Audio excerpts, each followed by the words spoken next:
sejam muito bem-vindos.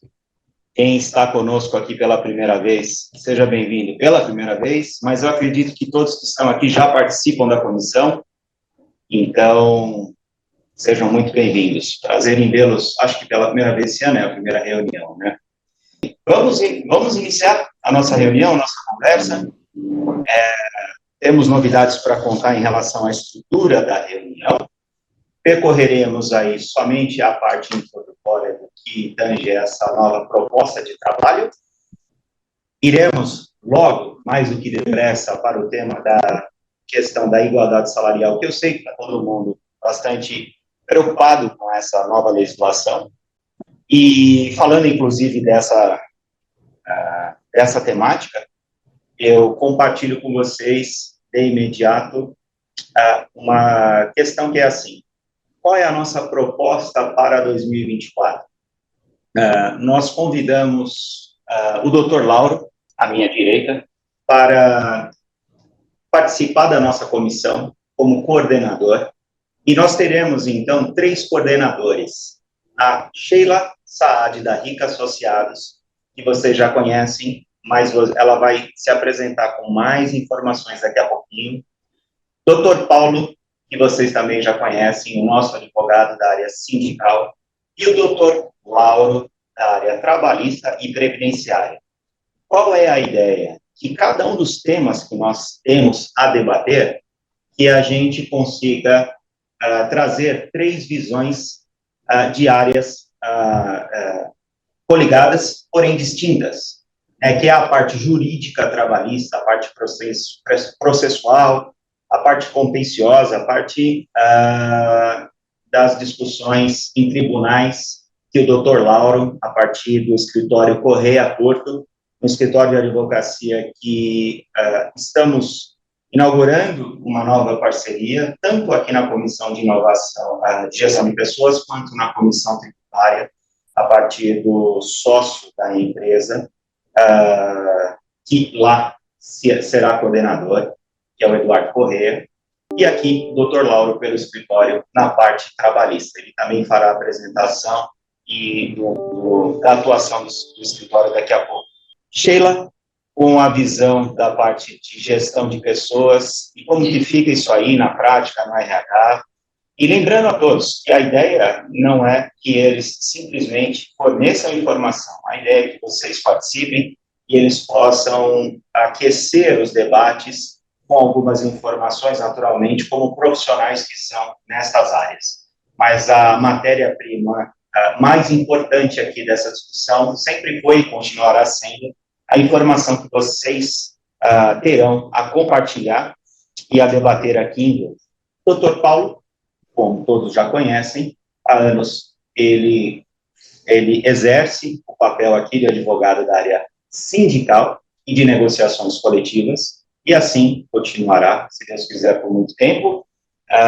Trará a visão dessa área das negociações coletivas, da área sindical, no que tange o tema que for a pauta daquele dia que nós estaremos discutindo. Falando em pauta, logo a seguir, e aí eu vou pedir a Carol, que está aqui hoje nos assessorando, junto com a Eli todo mundo conhece, também está aqui à direita, Elielma Lopes, a coordenadora técnica executiva aqui das comissões, a quem peço a vocês que qualquer dúvida, qualquer solicitação em relação a materiais ou alguma contribuição que, porventura, vocês tenham a fazer, pode direcionar a Elielma. Ela fará chegar onde precisa e tratará a informação conforme a necessidade e solicitação.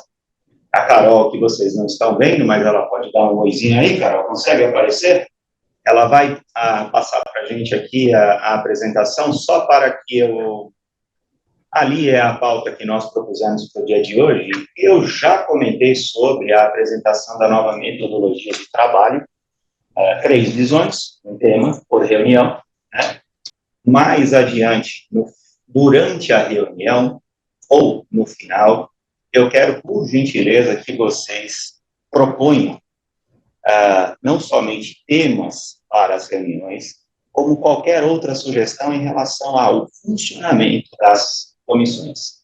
Se tiverem alguma sugestão hoje, por favor, utilizem o microfone ou o chat para enviá-las. Pode ser feita durante a reunião toda, não precisa ser necessariamente agora, e se não for produzida essa ideia hoje, acontecer amanhã, nós estaremos aqui sempre muito gratos pela contribuição de vocês, né? Os coordenadores farão as suas próprias apresentações e, por fim, e rapidamente, nós vamos passar lá para a Lei 14.611 para discutir esse assunto. Muito bem. Tem uma pessoa para ser admitida aí, Carol, por favor. E aí eu vou pedir para você, então, passar para a parte dos temas, se me permite. Assim eu paro de falar de uma vez. É a próxima tela, não é? Muito bem. Não se preocupem em anotar isso agora. A proposta inicial, inclusive, sou muito grato ao Dr. Lauro, que estudou aí os temas atinentes à área trabalhista, gestão de pessoas em sindical, e tentou montar uma sequência para nós aí de temas a serem debatidos em cada uma de nossas futuras reuniões, começando com equiparação salarial já na reunião de hoje. Muito provável que a equiparação salarial muito provável não, é certo que a gente não vai conseguir saldar esse tema hoje, porque eu já começo dizendo a vocês que muitas das dúvidas não estão respondidas pelo governo, e a gente muito vai poder aqui fazer é refletir o que é possível inferir e sugerir aqui algumas atuações, mas nenhuma resposta será afirmativa aqui por falta de informação do próprio governo. Ali na sequência tem uma série de outros temas, eu vou me permitir aqui não ler nesse momento para a gente acelerar a reunião. Vocês receberão, após a reunião de hoje, a apresentação contendo esses temas, inclusive a sequência deles. Pedimos a gentileza, avaliem, mudem a ordem, adicionem temas e, naturalmente, ao longo do ano, acontecendo fatos novos que não estão aí relacionados, nós priorizaremos o fato novo e relevante, valendo-se da hipótese dele exigir aí um tratamento imediato, e aí a gente, obviamente, desce os temas que estão aí propostos para as reuniões subsequentes, né? Eventualmente, a gente pode aglutinar temas e não vai ser nada difícil que muitos deles serão tratados de forma transversal, até porque um está muito relacionado ao outro, né? É isso, Carol, o que eu queria dizer aqui como parte introdutória. Eu acredito que todos me conhecem, se não, me desculpem, não falei quem sou logo no começo da reunião. Eu sou o Reinaldo Negri, estou aqui atuando na função de presidente executivo da Diargo do Sindicor, diretor executivo da Aresp. Muito bem, passamos aí para a apresentação dos nossos coordenadores, tanto quem são e já aquecendo os temas que nós discutiremos hoje, é isso? A única coisa, Sheila, me corrija se eu estou errado aqui, fazer um ajuste de imediato. Como você já vai iniciar o tratamento do tema do dia, quer começar pela parte de RH ou a parte mais dolorida, que é a parte jurídica do tema? Para mim, não faz. Eu acho que dá para fazer uma introdução rápida sobre o RH. E aí a gente, porque, assim, tá todo mundo aqui, acho que no mesmo barco da vida de RH e gestão das equipes organizacionais. A gente faz só uma introdução e aí toca a parte jurídica, pode ser? Até para ir com calma, né, que senão... Dói. Ou uma primeira tela, você tem uma tela que fala da Rica, não? Não, eu ia só falar da Rica. Então, é que como não... Volta um pouquinho, Carol, só eu não a tenho tela certeza inicial. Se todos que estão aí... Saiu a tela da comissão, tá? Isso. Não tenho certeza se todos que estão na sala já participam da comissão. Se tiver alguém novo, por favor. Bastante gente nova, então é bom que vocês se apresentem. Então, vamos lá. Bom dia a todos. Eu sou a Sheila Madri Saad, sou sócia da Rica Associados, A RIC é uma empresa que está há 33 anos no mercado, a gente trabalha especificamente com governança corporativa, planejamento sucessório, de empresas familiares, e aonde é que o RH entra nisso? Na verdade, a gente precisa ajustar uma série de mecanismos dentro das organizações para garantir a perpetuação desse negócio, e a área de recursos humanos, as práticas e as políticas de RH, elas fazem parte e são um aspecto extremamente importante para essa evolução dentro das empresas familiares. Nós somos parceiros aqui do COR há 4 anos. Esse é o quarto ano. Então, o RH ele é uma parte fundamental, e aí o nosso trabalho é sempre de desenvolver esse RH, trazer as práticas numa condição que essa empresa tenha a capacidade de evoluir tecnicamente, evoluir em termos de produtividade, para garantir a evolução desse negócio para as próximas gerações. E aí eu estava falando sobre a nossa parceria aqui com o Sindbor. É uma alegria enorme trabalhar aqui com o Sindbor nessa condição. E aí a gente tem mais um ano bem legal pela frente. Espero vê-los aqui em todas as nossas reuniões. Obrigada pelo pessoal que está de volta, e sejam bem-vindos aqueles que estão começando aqui conosco. Enquanto a Carol muda a tela ali, eu só quero agradecer aqui a Sheila por mais um ano, é o quarto ano. Ela aceitou o desafio há 3 anos atrás, meio de pandemia, para que a gente começasse as discussões, e nós já percorremos um bom caminho aí com todos vocês. Estamos aprimorando, né? Crescendo a família, trazendo mais profissionais, ao chegar do Dr. Lauro, e essa perspectiva da gente ter múltiplas visões de um único tema, e obviamente, também muito agradecido pelos novos integrantes. Ele acabou de falar que tem bastante integrante novo. Sejam todos muito bem-vindos. Vamos lá. Vamos lá. A gente vai começar falando um pouquinho sobre o ano. Então, vamos pensar em desafio em gestão de pessoas. A gente que está na linha de frente aí com gestão de pessoas, a gente sabe que está muito complicado contratar. Eu acho que é um problema de 100% das empresas. A gente começou o ano a todo vapor. Pelo menos a maioria das empresas com as quais eu lido estão num ano assim bastante impactante, bastante rápido em termos de ações. A gente estava conversando aqui no começo, quando eu cheguei, na hora que a gente começou a bater papo, está realmente muito rápido tudo, e eu acho que o desafio para nós é conseguir manter as equipes, os gestores, numa dinâmica que consiga acompanhar essa mesma velocidade. Então, quando a gente fala sobre mudança, isso, olha, eu terminei a faculdade no final da década de 80, um monte de gente aí pode não ter nascido nessa época, mas a gente já falava sobre a grande angústia de ter que lidar com as mudanças. Isso é uma coisa que faz parte da rotina das empresas, mas a gente tem que pensar que isso tem se intensificado um pouco ao longo dos anos, com a questão do SPED social, e agora com as leis que nos obrigam a entrar dentro de uma estrutura que, na verdade, é difícil, é desafiador, mas que, de alguma forma, a gente já vê isso dentro da dinâmica social. Uma das questões que embasam todas essas questões jurídicas é a questão da diversidade.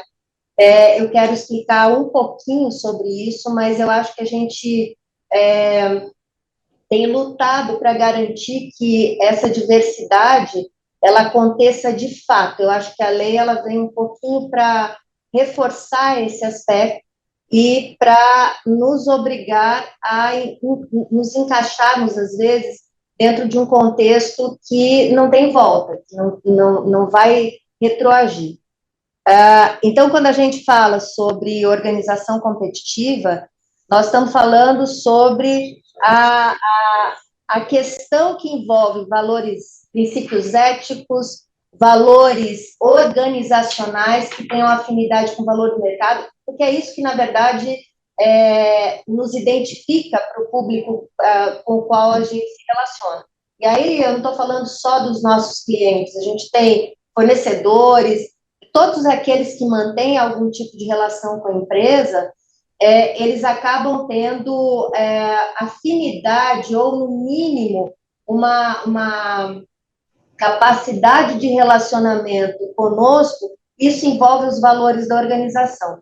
Então, muitas coisas estão acontecendo, como eu falei, na dinâmica de uma forma geral. A gente tem uma grande reflexão sobre a questão socioambiental, a gente tem uma grande reflexão sobre a equidade, a gente tem esses efeitos sendo traduzidos dentro das leis, e eu acho que isso é uma questão para se manter no mercado, isso é uma questão de competitividade. Então, a gente não vai conseguir ficar fora do contexto, mas a gente também vai precisar ter uma postura. E aí, essa postura, eu posso até estar correndo atrás de enquadramento legal, mas a postura é uma postura de garantir que o ambiente de trabalho seja o melhor possível, que as condições de trabalho sejam as melhores possíveis e que essa geração que vem aí, que a gente começa a contratar agora, ela tenha aderência em termos de valores, porque eles têm valores voltados para diversidade, para ambiental, eles têm valores muito arraigados na vida deles, e eles querem traduzir isso no ambiente de trabalho também. A gente, falando um pouquinho sobre a gestão de pessoas e diversidade, a diversidade, na verdade, é a pluralidade de tudo. Então, a gente fala muito sobre diversidade voltada para inúmeros aspectos, então, orientação sexual, para questões voltadas à raça, credo, mas a gente tem que pensar que a gente vai falar sobre diversidade também para o enfoque das mulheres dentro do ambiente de trabalho, a questão das pessoas com mais de 50 mais dentro do ambiente de trabalho. Então, a gente está falando sobre igualdade de oportunidades. Eu acho que é um pouco disso que a gente tem que traduzir para o nosso ambiente, e eu acho que isso é uma questão de parceria com os nossos gestores. A área de RH, muitas vezes, ela é a mola propulsora para programas organizacionais, para desenvolvimento de ações organizacionais. A gente falava muito que o RH era perfumaria, era uma coisa... O povo do RH era um povo que gostava de falar sobre festa, aniversariante do mês, e ao longo do tempo, a gente foi evoluindo para uma postura estratégica mesmo. Então, quando a gente fala sobre como nós podemos desenvolver a organização, nós começamos a ser formadores de opinião e parceiros dos gestores. Então, não é uma área que recebe demanda única e exclusivamente das gestões. A gente também consegue fazer essa dinâmica para fazer com que a organização mude e evolua culturalmente, logicamente, sempre reforçando os valores que fundaram esse negócio e que são a base da postura organizacional.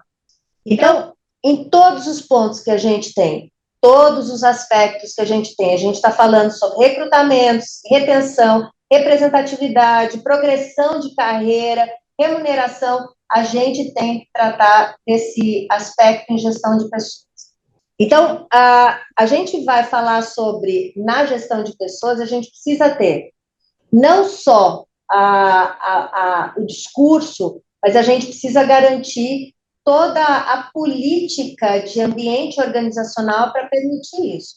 Então, nós estamos falando de metas, indicadores. Com a lei, isso vai ficar um pouquinho, em algum aspecto, em alguma medida, isso vai ficar um pouquinho mais relevante. Então, vale a pena a gente pensar numa fórmula não só de absorver a lei ou todas as mudanças que o mercado coloca, mas da gente começar a fazer um trabalho de conscientização para isso se tornar um valor organizacional.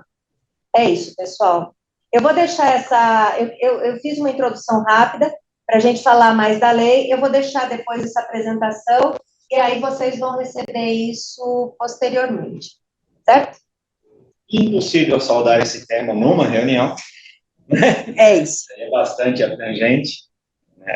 A lei veio para tratar de uma questão, mas ela, na verdade, atinge toda a estrutura organizacional, né, de pessoas da empresa. Então, é inevitável falar de variáveis que nem parecem estar atinentes à lei, mas que, na verdade, estão totalmente ligadas, estão previstas, inclusive, como você falou, Sim. que vai ficar mais relevante com o advento da lei, e já ficou.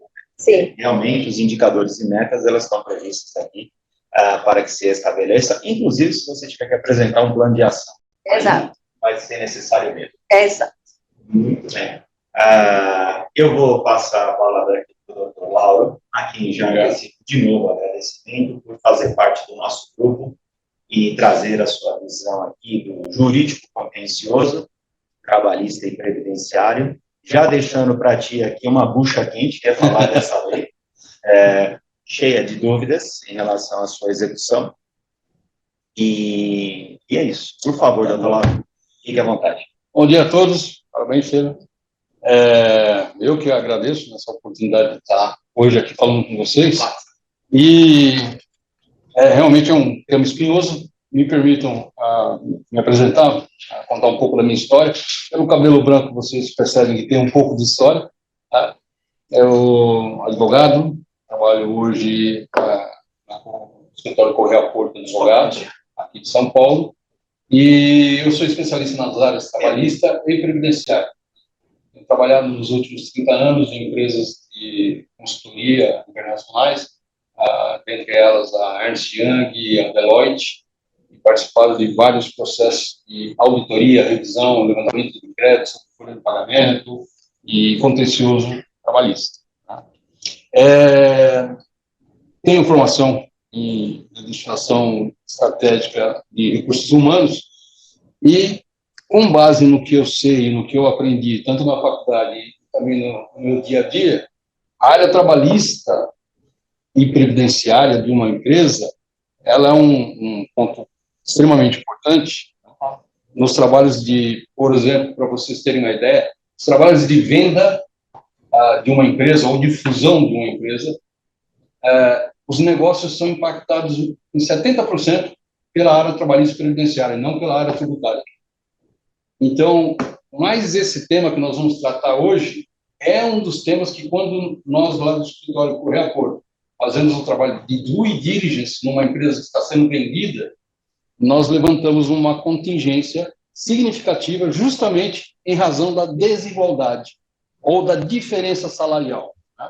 Bom, vale dizer que, antes dessa lei, a própria Constituição ela já previa que não deveria existir pagamento de salários diferentes para trabalho feito da mesma forma e com a mesma efetividade ou com a mesma produtividade, salvo, né, se as partes ou aqueles que se comparam tiverem tempo de trabalho diferentes, ou superior a 2 anos, né, aquele que ganha mais. Muito bem, isso já estava previsto. Desde 2010, e aí as pessoas que trabalham em departamento pessoal, trabalham em recursos humanos, vai saber, vai lembrar disso, começou-se a falar da famosa EFOPAG, né, que hoje nós conhecemos como E-Social. Muito bem. Na época, em 2010, uma palestra que eu realizei em Campinas, e lá eu tive uma presença de perto de 150 pessoas, eu disse que o governo, né, o governo federal e as autoridades relacionadas ao Ministério do Trabalho, Previdência Social, teriam um banco de dados de informações muito próximo do perfeito. E de lá para cá, naquela ocasião, aqueles que participaram disseram: isso nunca vai acontecer. Né? Bom, nós temos hoje o E-Social, está aí vigente, ativo, né? E o banco de dados que é processado com um sistema especialmente desenvolvido para a Receita Federal, com um software desenvolvido pelo ITA, tá? Que é chamado o T-Rex, tá? Ele e o ARPIA, estão aí movimentando esses dados.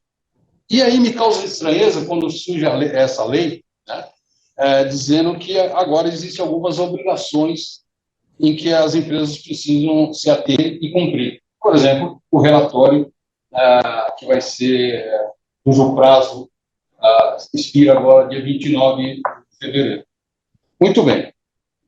A alegação ou a justificativa dessa lei é garantir que mulheres, e sendo pai de uma filha, eu sou completamente a favor disso, tá? Os direitos de uma mulher sejam garantidos da maneira que ela tenha a mesma formação, que ela tenha a mesma produtividade. E eu confesso que eu tenho trabalhado com mulheres que são muito mais produtivas do que eu e muito mais eficazes do que eu, tá? Merecem realmente serem remuneradas com justiça, tá? Nos trabalhos de revisão de folha de pagamento que a Correia Porto tem feito, nós temos encontrado uma disparidade muito grande em relação a isso. E dois aspectos que me chamam a atenção. Primeiro, e aí a Sheila pode me ajudar, Sheila. Empresas sem plano de cargos e salários elaborados devidamente, né? Sem descritivo de cargos, né? O job description. E também a questão sem um sistema de avaliação formal estabelecido dentro da empresa. Isso tudo remonta à possibilidade para o grande, entre aspas, aí, dano que essa nova lei traz ao empresário ou à empresa ou à organização que não se preparou. Então, quando a lei ela determina, por exemplo, que após receber o relatório, né, de transparência, a empresa terá que apresentar um plano, né, para mitigar as diferenças. Aí eu entendo que isso poderia ter sido feito antes. O quadro de cargos e salários já deveria estar montado. Olha, para vocês terem uma ideia, hoje, o censo, né, nós temos que nós somos 104 milhões de mulheres, né, e nós somos 98 milhões de homens no Brasil. Estranhamente, os homens continuam ganhando 22%, em média, mais do que uma mulher. Sendo que as mulheres hoje têm a mesma formação, ou até uma formação melhor, têm dupla jornada, nós sabemos disso, quem é casado sabe disso, tem todas as suas obrigações como esposa, como mãe, a serem cumpridas depois da jornada do seu trabalho, e ainda conseguem dar conta das duas de forma muito eficaz. Então, como eu disse, em torno de 20% a 22% é quanto as mulheres recebem menos do que os homens. E aí chegamos na Lei 14.611, que vem com a proposta de eliminar essas diferenças. Na verdade, a lei diz que mitigar. E também me traz aí, né, uma preocupação. Nós estamos falando em eliminar isso ou mitigar, né? Porque tem uma diferença muito grande. A ideia, porque enquanto nós estamos falando da diferença de gêneros, vale lembrar aqui que nós temos outras diferenças a serem eliminadas também, tá? Seja relacionado à cor, enfim, nós estamos falando do primeiro, que é o gênero. Tá? As outras virão, outras serão questionadas, tá bom? E só lembrando que essa luta já se adianta por 80 anos, né, para que chegue pelo menos a discutir essas diferenças. O Ministério do Trabalho, ele já tem as informações. Vocês, ao longo desses últimos anos, têm enviado, como eu disse, através do E-Social, as informações que o Ministério do Trabalho precisa. Vocês classificaram a sua mão de obra, né, sua força de trabalho, através do CBO. Vocês disseram quando eles entraram na empresa, enfim, qualquer mudança de localidade, tudo o que aconteceu com esse colaborador, vocês já informaram. Variação salarial, promoções, enfim, né, todas as questões relacionadas ao contrato efetivo desse trabalhador, vocês já transmitiram ao E-Social, tá bom? Então, pode voltar um pouquinho. Ele vai pegar essas informações, vai processar, já está processando. Como eu disse, ele tem um software muito rápido, muito ligeiro, consegue fazer milhões de cruzamentos em instantes, e vai entregar um relatório para vocês, dizendo, olha, existe discrepância, existe diferença. Aí a empresa, de posse disso, a empresa que não tem, como eu disse, o quadro de cargos e salários efetivo, montado, a descrição de cargos também, né, devidamente realizada, mapeada, e também não tem um sistema de avaliação formal, não é, porque tudo tem que se provar nesse processo. Ela vai ter que elaborar um plano de ação. E aí me vem uma questão muito importante, já no decreto número 11.795, que no seu parágrafo 3º do artigo 2º, que a empresa, de posse desse relatório, ela deverá publicar esse relatório nos sítios eletrônicos, no site, no blog, enfim, ou nas redes sociais. Primeiro, o impacto dessa transparência no branding ou na marca da empresa é muito grande, né? Nós estamos num mundo hoje que tem se preocupado bastante com isso, tá? Aí você vai falar, mas nós ainda não estamos nos adequando a esse mundo. Ok. Só que o seu comprador, o seu cliente e alguns fornecedores já não fazem negócio com pessoas que não estiverem com a gestão de forma adequada. E eles saberão que dentro da sua empresa existe uma diferença. É o primeiro impacto. Tá bom? O segundo impacto nesse processo é que o plano que você vai estabelecer, e aí eu chamo bastante atenção, inclusive para as entidades patronais, deverá ser composta por uma pessoa indicada dos sindicatos, das entidades sindicais. Então, tem que ter a participação ou de um dirigente sindical da sua empresa, ou alguém do sindicato. O sindicato também poderá nomear uma pessoa para participar da elaboração desse plano. Esse plano deverá conter metas e prazos, né? Nós estamos aqui há pouco conversando. Qual é o prazo que eu tenho para finalizar esse plano? O plano você vai apresentar. Você vai apresentar quais são as metas para diminuir, mitigar, excluir, eliminar essas diferenças. Lembra que ali tem a participação de um representante do sindicato dos empregados e, por sua vez, deveria ter também um representante, com certeza haverá, da entidade sindical patronal, orientando, né, participando, equilibrando as partes. E aí os prazos poderão ser questionados. Ou seja, não adianta você colocar que em um ano você vai mitigar isso. Por quê? Porque o relatório será emitido semestralmente, tá certo?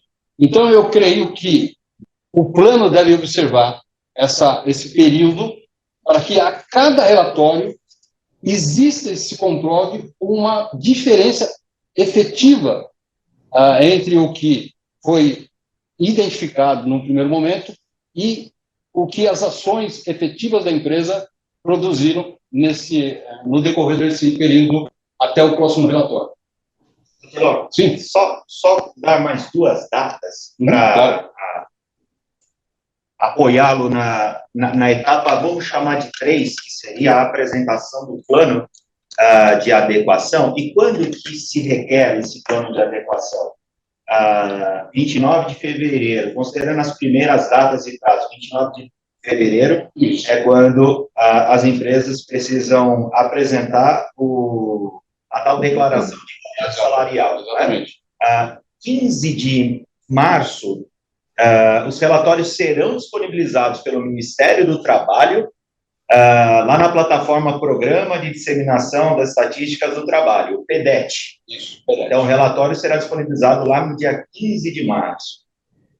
31 de março, as empresas deverão acessar, até 31 de março, as empresas deverão acessar o PDET para extrair o relatório e fazer a publicação. Empresas com mais de 100 funcionários, existe um critério de publicação. Empresas com menos de 100 funcionários estão desobrigadas da publicação do relatório, porém, só deixando claro, todas as empresas, sem exceção, são obrigadas ao cumprimento da lei.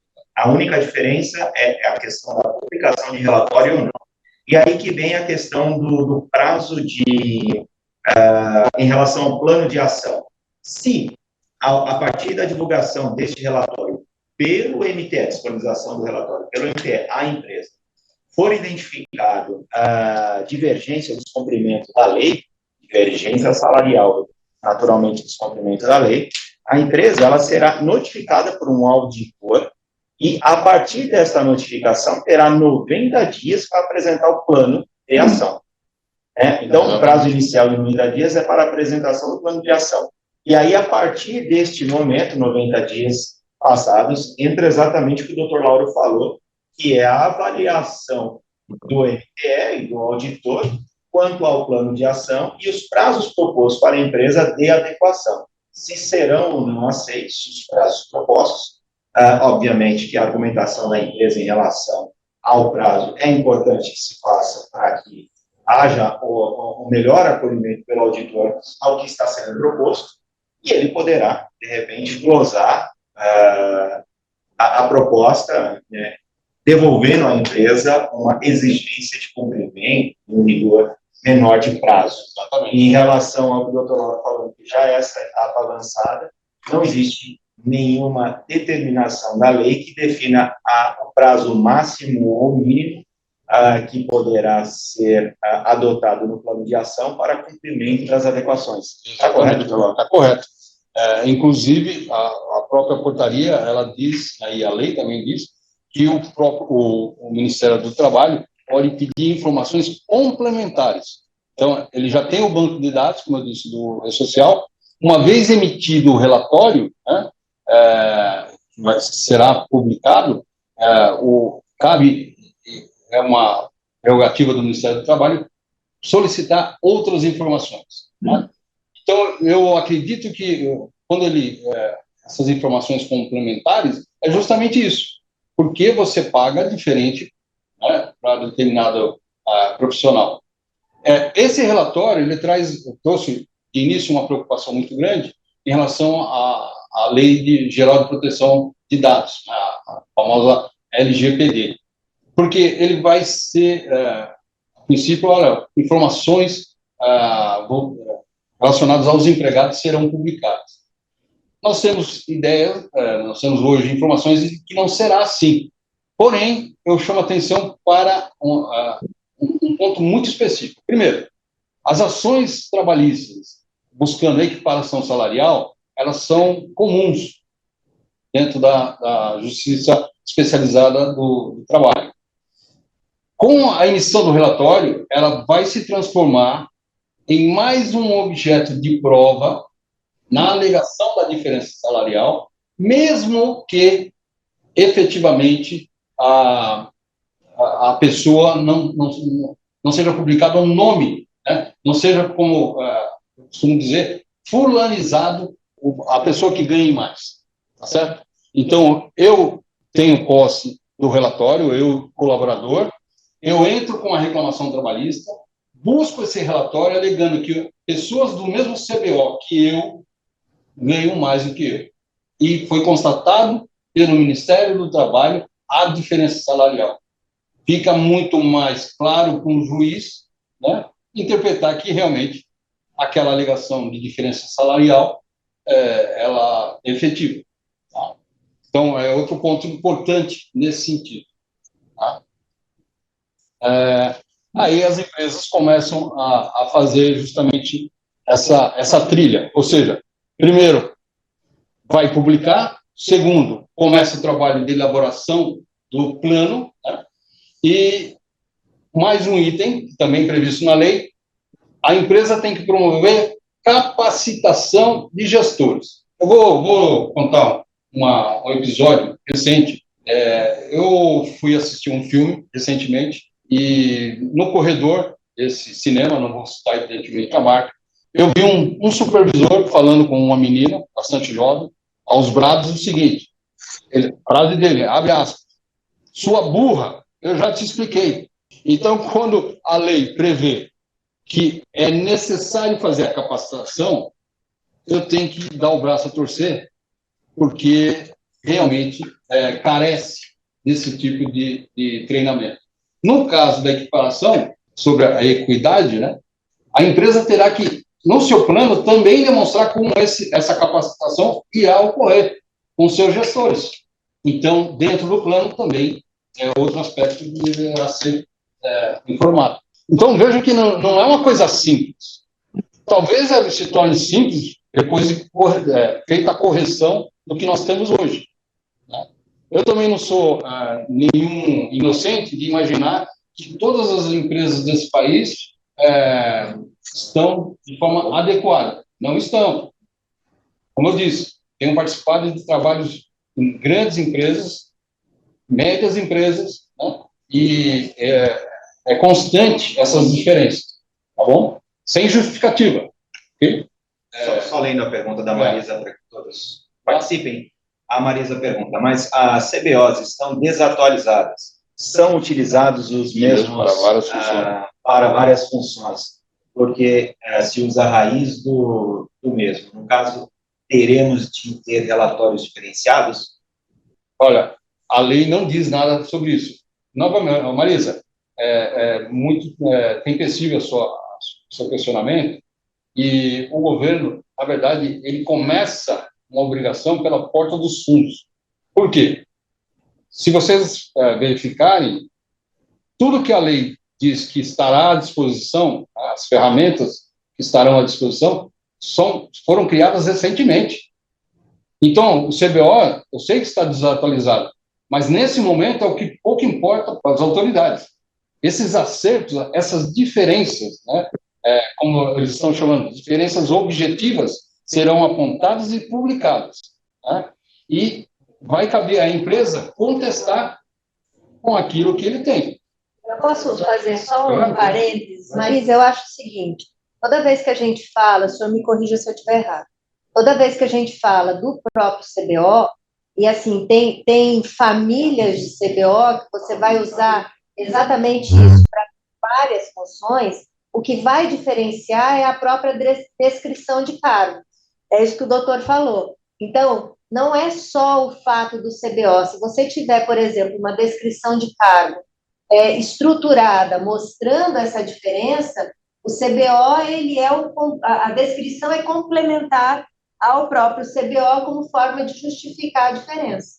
Exatamente. E um aporte também que, Marisa, em relação à CBO, a interpretação, a leitura e a orientação do Ministério do Trabalho, inclusive recente, na própria live que fizeram, quem pôde assistir, lembrará que a auditora do trabalho lá, doutora Paula, que lá estava na live, disse que o Brasil, ele tem, né, um repertório de posições da CBO que é, se não me engano, 6 vezes maior do que os países com a mesma estrutura operacional do trabalho que o Brasil tem, né? E que, ou seja, nós já criamos uma diversificação de classificação muito além do que os países praticam afora. E a ideia da CBO não é ter uma classificação, palavras do Ministério do Trabalho, e a forma como a concepção de CBO foi explicada pela auditora do trabalho. Que a CBO, a ideia não é que tenha uma classificação para cada atividade. As atividades, elas são reunidas por sua semelhança ou complementariedade. Ou complementariedade, perfeito. Então, essa questão de desatualização, Marisa, inclusive o próprio Ministério se colocou à disposição para receber as proposições de adequações de CBO, como sempre existiu, e, aliás, acho até que a gente poderia um dia trazer essa discussão com maior exatidão, um exercício prático. Convido e sugiro essa pauta, não sei se todos concordam, E, naturalmente, deveríamos, creio eu, começar pelo aspecto da discrepância que vocês identificam e que nós temos no nosso segmento, que, naturalmente, as aplicações de CBO no nosso segmento não são específicas ao nosso final, não existe isso. São as atividades que são desempenhadas, mas, enfim, as discrepâncias que vocês entendem que existem. E, à luz da regra de concepção da criação de uma posição nova, nós podemos avaliar se aquilo de fato está ou não desatualizado, se temos a necessidade de propor algo de diferente para o governo apreciar, né, em termos de adequação. Se concordarem com essa pauta, a gente pode tornar aí uma reunião, talvez até nossa reunião de hoje, ela tem 1h30, e as reuniões terão 1h30. Não sei se essa reunião do CBO daria para ser em 1h30. Eventualmente a gente faz uma de 1h30, mas muito provável para precisar depois fazer um workshop de meio-dia para realmente trabalhar o assunto, né? Fica aí para depois a gente trabalha essa ideia. Mas só uma dica, tem na página da CBO, quando você pega o próprio cargo, do lado esquerdo tem as atividades, a lista de atividades. Se vocês não têm a descrição de cargos, pegue aquela lista de atividades e personalize aquela lista de atividades para começar a pensar numa descrição que respalde o cargo de vocês. Desculpa a interrupção. Não. Foi ótimo você ter dito isso, porque com a sugestão e pedido de que já reúnam as discrepâncias que vocês entendem existir ou as desatualizações que entendem existir, também seria importante que apontasse qual é a descrição que melhor abrigaria a situação que vocês entendem desabrigada. E se puder mandar com esta sugestão para o escritório, a gente já começa desde já o acolhimento dessas sugestões e apontamentos, e assim a gente consegue fazer uma reunião mais produtiva, mais específica no foco que vocês estarão apresentando. Já deixo aqui esse pedido, que será reforçado depois também pelo e-mail com a ata dessa reunião. A Tatiana, eu acredito que é da NSA, Tudo bom, gente? Isso aí. Prazer em conhecê-los a todos. Estou profundamente animada com o nível das discussões, fiz várias anotações. Excelente a nossa reunião até aqui. Nós temos um projeto, na verdade, o nosso grupo de empresas representa a reforma de pneus, né, de uma forma com todo o nosso coração. E aí a gente eu estou no segmento há 6 anos, a gente vem buscando formas de evoluir a profissionalização e qualificação dos nossos colaboradores. E aí esse assunto da CBO casa muito. O ano passado nós conseguimos, juntamente com o Senai aqui da região de Santana de Parnaíba, construir o primeiro curso em técnicas de reforma de pneus. Então, nós conseguimos criar um curso inédito para começar a qualificação específica dos nossos profissionais de produção. E aí, nossa ideia é evoluir a pauta da capacitação para um curso de formação. E um dos principais motivos que nós não conseguimos criar um curso de profissionalização, fizemos um curso de aperfeiçoamento, é a não CBO específica para o reformador de pneus. Então, esse assunto sobre a discussão da CBO, eu entendi tudo que a Sheila falou, perfeito. Hoje a gente já trabalha dessa forma, analisando a CBO e encontrando formas, né? Hoje, por exemplo, para um entrante, a gente usa auxiliar de produção, e aí essa CBO é super vasta, mas quando a gente fala dessa lei que vem e que tem esse impacto tão grande na formação das pessoas, e a formação e qualificação é um ponto fundamental da descrição de cargos e salários, e também é um ponto bastante levado em consideração quando a gente vai propor um cargo, um salário para uma pessoa. Um dos principais fatores é a qualificação profissional. Então, esse assunto está muito ligado no que nós estamos discutindo, e aí a importância de trazermos esse assunto da CBO. Eu sou uma grande entusiasta, Então, contem comigo e muito obrigada pela oportunidade de participar hoje com vocês, de verdade. E sou grato, Tatiana, publicamente a parceria. Nós estamos com um projeto lá na Fiesp, a Tatiana tem ajudado muito, aliás, precursora nessa discussão, no segmento de reforma de pneus. Né? Iniciamos a discussão sobre a necessidade de criar CBOs que reflitam com melhor exatidão, para não chamar específico, para o segmento de reforma de pneus, para que nós pudéssemos ter esse curso de formação subsidiado pelos recursos federais que abastecem as instituições de ensino, tal qual o Senai, né, que nós hoje não temos acesso ao recurso por essa questão. Por isso, começamos esse trabalho de estudo antes de já entregar ao governo a proposta que nós já temos montada, resolvemos fazer uma análise, estudo de impacto jurídico sobre eventuais problemas que nós temos. A especificação dessas atividades. E nós estamos nessa etapa. E, óbvio, a evolução do trabalho será oportunamente compartilhado com todos aí. Obrigado, Tatiana. Imagina, eu que agradeço sempre. Queria só colocar mais uma informação que eu considero muito importante para todos nós, que esse curso nós estamos oferecendo a custo zero, então nós também temos um impacto aqui na comunidade local, ajudando aí na profissionalização das pessoas, e depois a gente consegue também garantir a empregabilidade. Então, a gente propõe para a comunidade, a pessoa faz o curso e ela ainda pode sair de lá com um trabalho. Então, esse projeto ele é muito importante para todos nós. Muito obrigada pela oportunidade mais uma vez. O tema são transversais e nós estamos falando de ESG também, né? Veja lá. Só um complemento, Marisa. No caso do CBO, como advogado, eu vou te dizer, na hipótese de uma autuação, seria um elemento a ser levado à defesa da empresa, porém, eu acho que ele não será determinante. Muito mais efetivo será a apresentação da descrição dos cargos, do sistema de avaliação e do plano de cargos e salários devidamente formatado. Muito mais efetivo do que, efetivamente, a alegação de que o CBO está desatualizado. Mas eu concordo com você, tem toda essa preocupação, essas adequações que precisam ser feitas, já dita pela Tatiana e também pela Sheila, muito bem ditas, aliás. Né? Bom, pode passar.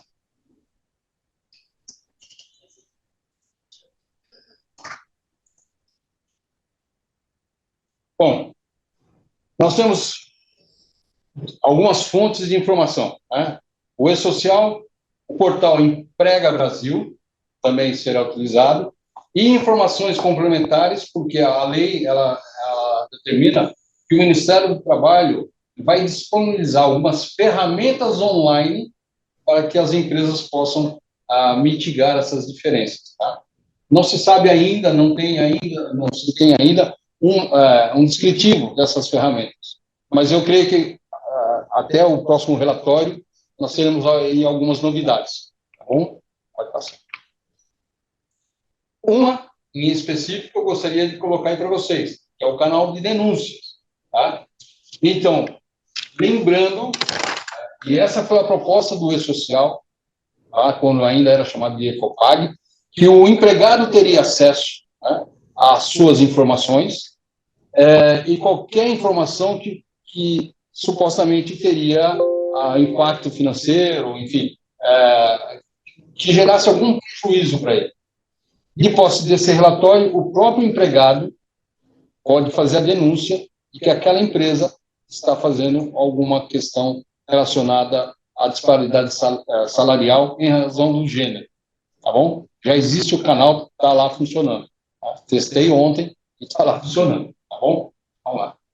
Doutora Daniela Correia, né, procuradora do Ministério do Trabalho, em uma entrevista, ela disse o seguinte: sabemos que a equiparação já estava prevista na Constituição Federal em instrumentos de lei internacionais do trabalho. Né? Existe aí a legislação que já estava coberta, já existia a regularização. Mas a novidade, e isso me causa estranheza, né, que essa lei exige uma série de obrigações das empresas. Estamos aumentando o número de obrigações. Quem trabalha com E-Social sabe que não é pouco durante o mês, né? Mas lamento informar, né? Outras virão. E a promessa do E-Social era que seriam eliminadas. Doutor Lauro, deixa eu fazer uma pergunta para o senhor, que eu acho que deve ser a pergunta que um monte de gente quer fazer. A gente, desde o advento do E-Social, a gente sabia que as empresas estariam sujeitas às multas, que essas multas seriam vultosas, era um negócio pesado, e aí a reincidência dobraria e tal. Até hoje, a gente, pelo menos eu não vi, empresas sendo multadas pelas informações que são passadas mensalmente para o E-Social. Qual o risco das empresas em relação a essa nova lei de imediato? Olha, eu vou te dizer que eu sou meio frustrado com o E-Social, porque de 2010 até a sua implantação efetiva, até porque a promessa realmente que as multas seriam enormes, exato. Eu vou confessar para você que durante minhas palestras, antes da implantação do E-Social, eu botei o terror em muita gente. Não, mas todo mundo estava muito preocupado. E depois da implantação, simplesmente amenizaram. Então, hoje, nesse momento, eu entendo que ainda continuará a questão das notificações, comunicações no ECAC e tudo mais, e as multas prometidas, elas virão. Eu imagino que virão, mas é por isso que é a minha pergunta. E de imediato, porque todo esse reflexo é um reflexo da lei, ele vai ser puxado, a denúncia é feita, mas eu puxo informações do próprio E-Social. E até agora a gente não viu grandes movimentações nesse sentido. Existe um risco eminente? Existe, né?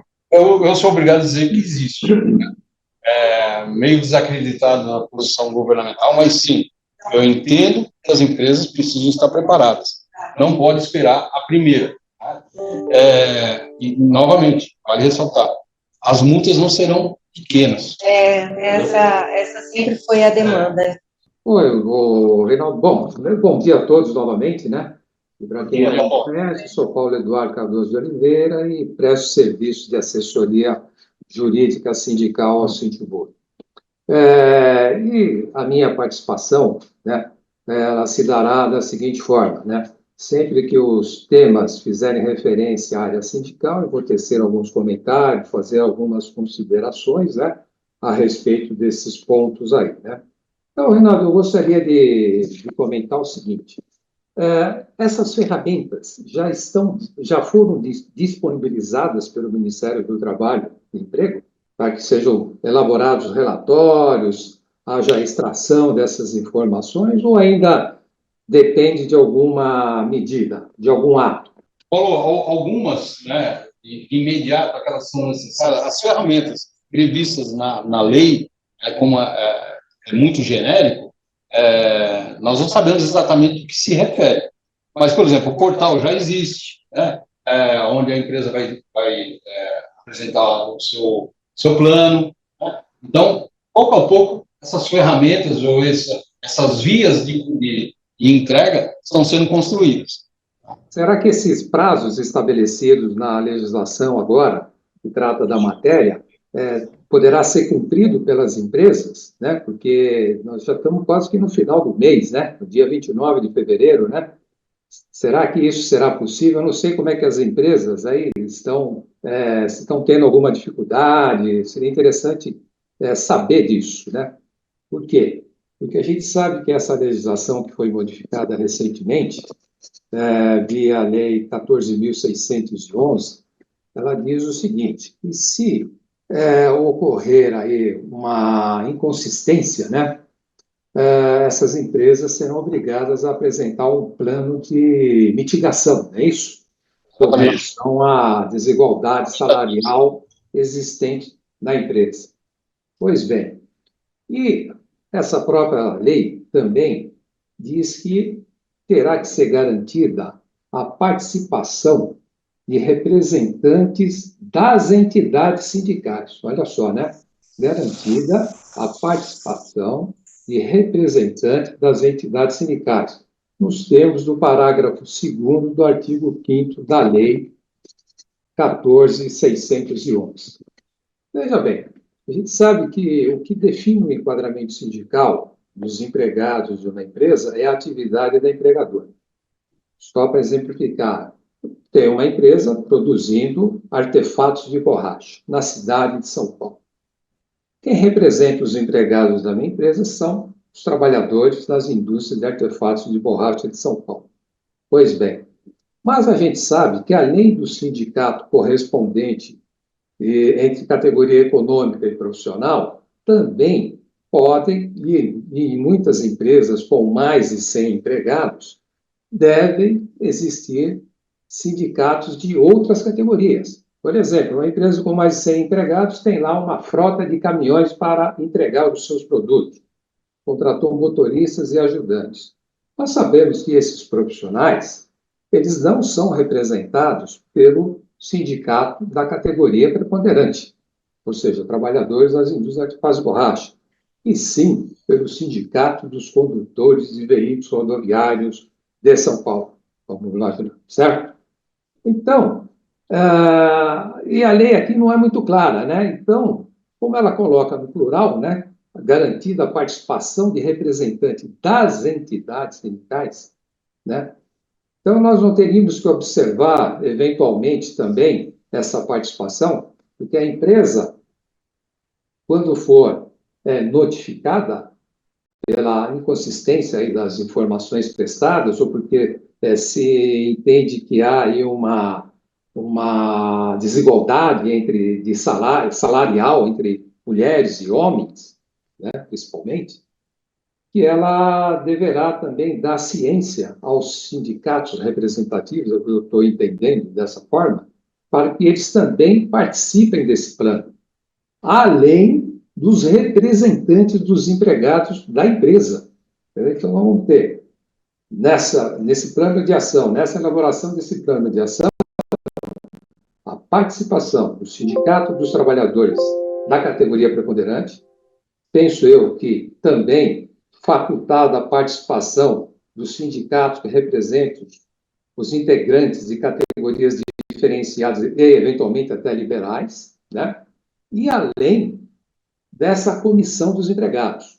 Nós sabemos que nas empresas com mais de 200 empregados, a comissão já deve existir, né? Mas nas empresas de 100 até 199, essa obrigação aparece agora, é nova, né? Tanto é que a própria legislação aqui diz que na constituição dessa comissão de representantes dos empregados deverá se observar aquilo que está disposto no artigo 510-A da CLT, né? Que trata aí da comissão dos empregados em empresas que têm mais de 200 empregados, né? Senão elas não são obrigadas.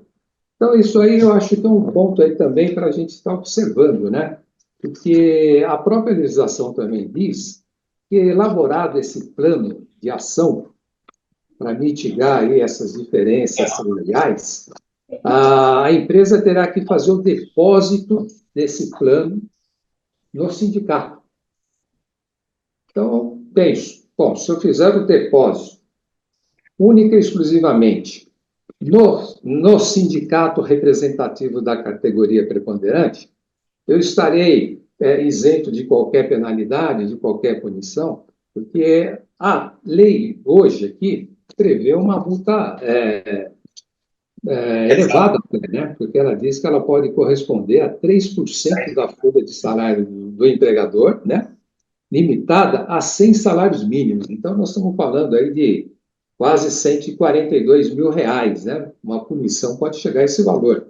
E se houver, a gente sabe também, reincidências, né? Essas multas podem ser até dobradas, né? Então, isso me chamou muita atenção, né? Na forma como foi redigida a lei, né? E como toda lei nova, ela sempre traz dúvidas, interpretações, né? Então, eu só estou trazendo essa para a discussão, né? Porque, às vezes, a empresa pode ser obrigada a elaborar um plano de ação e, provavelmente, eu acredito que vão notificar, vão dar ciência, né, à entidade sindical apenas dos trabalhadores representantes da categoria preponderante, né? E a gente sabe que pode existir outras categorias profissionais dentro da empresa, né? Então, isso me chamou um pouco a atenção e eu confesso que eu também estou em dúvida, né?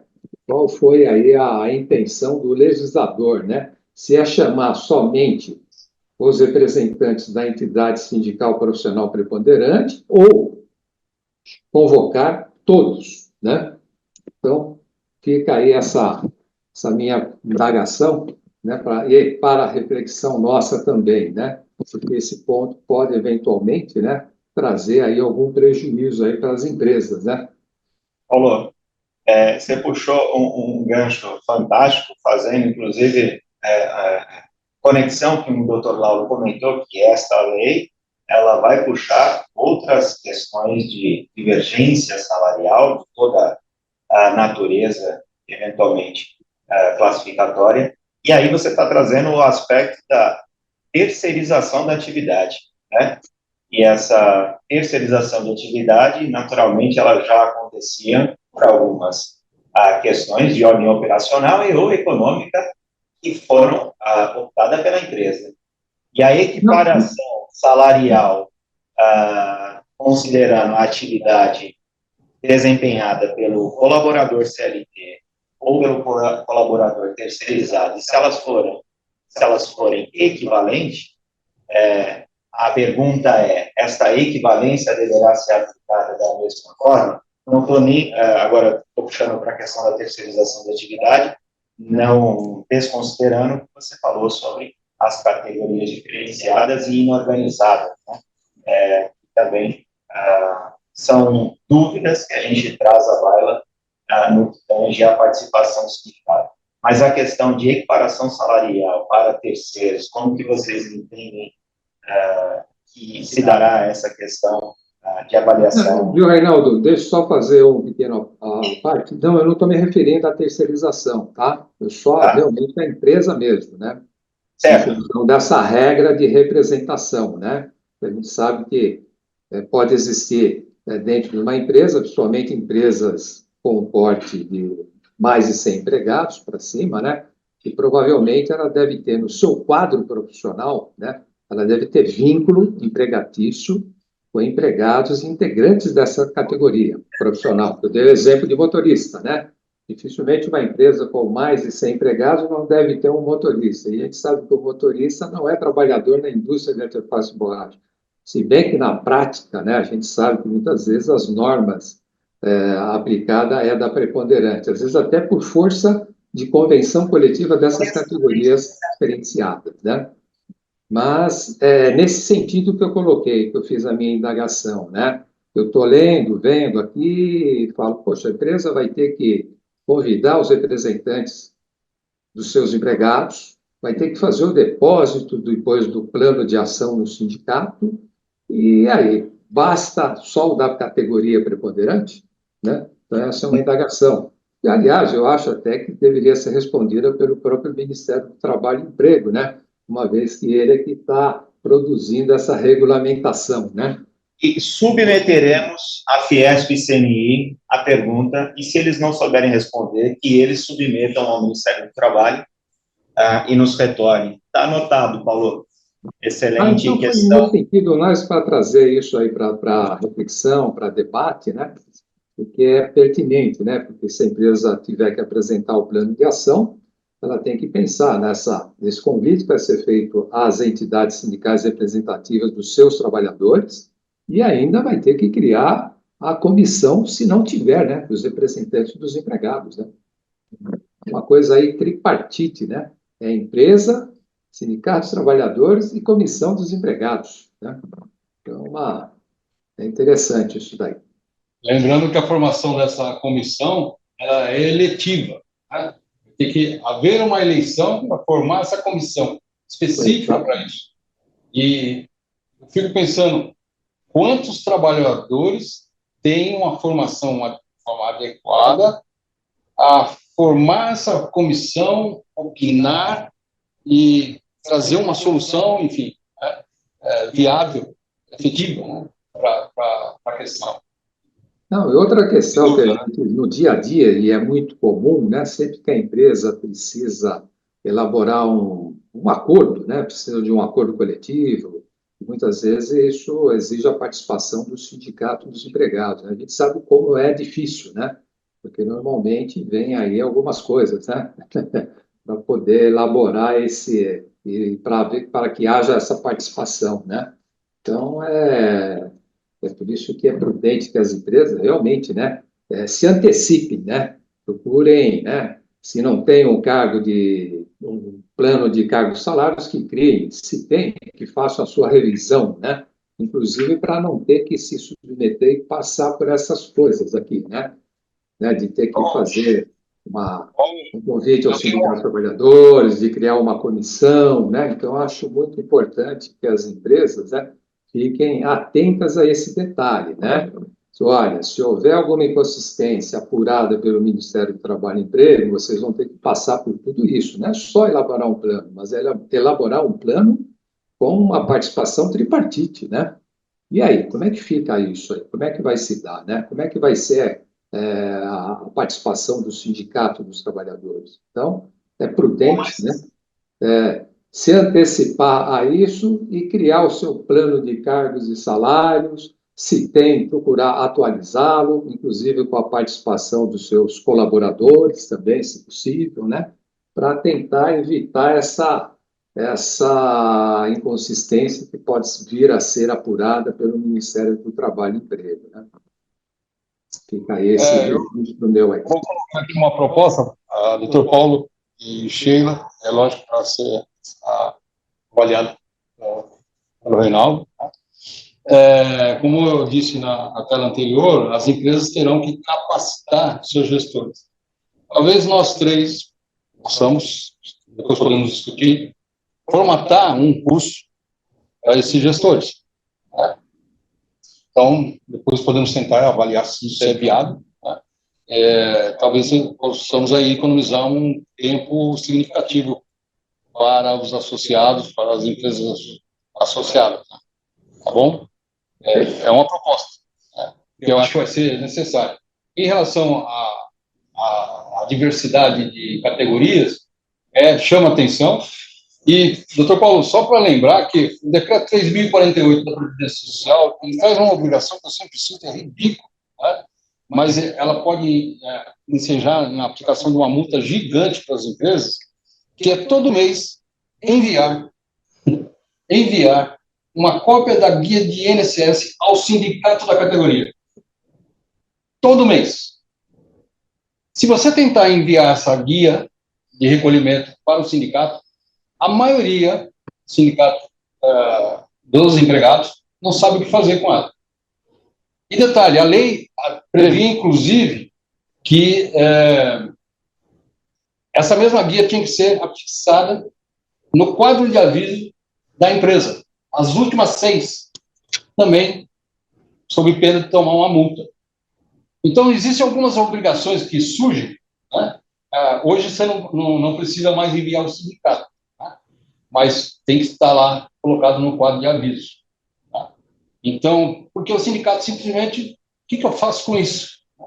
Então, me preocupa quando, e aí o doutor Paulo trouxe uma questão muito importante, a diversidade de participação sindical, eu acho, minha opinião, né, eu acredito que isso vai acabar tumultuando o processo. Né? Demais, em demasia. Né? Então, tenho medo da resposta do Ministério do Trabalho em relação a isso. Então, isso me preocupa, né, porque a gente sabe que a própria legislação, que regula a matéria, ela também estabelece prazos para a apresentação disso, né? Aí você passa aí quase que a maior parte do tempo tentando, né, construir esse plano com a participação de entidades e empregados, termina, o prazo vai se esgotar e você fala, eu não tenho um plano para encaminhar para o Ministério do Trabalho e Emprego. Consequência, posso ser autuado, posso ser multado a empresa, né? Então, isso me preocupa muito, né? E aí, talvez, numa situação dessa, né, se as empresas verem que há uma dificuldade muito grande em continuar, em ter a participação dos sindicatos empregados, e se bem que alguns podem até dizer, eu não vou participar se não fizer isso, né? Aí elas teriam que apelar para o que dispõe o artigo 617 da CLT, né? Seria passar por toda aquela fase, olha, né, de negociação, olha, você convida o sindicato, dá um prazo para ele se manifestar, aí ele não se manifesta, ou se manifesta dizendo que não vai participar, daí você vai ter que convidar a federação representativa da categoria profissional, idem, aí vai para a confederação, se houver confederação, e nisso passa um mês e meio, né? E você fala, poxa, eu não vou conseguir concluir o plano aqui, né? Como é que eu faço, né? Então, são situações aí que podem vir a ocorrer, né? E isso me preocupa um pouco, sobre esse Eu acho que aspecto sindical. eu acho que no final das contas, falando sob a ótica do gestor de RH, a gente tem tanta interferência e tantas questões jurídicas que às vezes elas passam lateralmente pelos RHs porque a gente não consegue absorver todas as coisas, entendeu? E aí eu acho que o que a gente tem o intuito de oferecer aqui são as questões super práticas que vão impactar o dia a dia das pessoas que estão lá e conversando conosco e que, de alguma forma, isso possa facilitar. Eu acho que me permitam, me corrijam se eu estiver errado. Eu acho que o recado aqui garantir, reveja seu plano, como o Dr. Paulo falou, reveja seu plano de cargos e salários, estruture a sua descrição de cargo, organize a sua documentação interna e a avaliação de desempenho formal, ela pressupõe definitivamente um processo de qualificação da equipe. Então, não dá para fazer um processo de avaliação de desempenho com um gestor que não sabe o que avaliar. Eu participo de vários programas de implantação de avaliação de desempenho.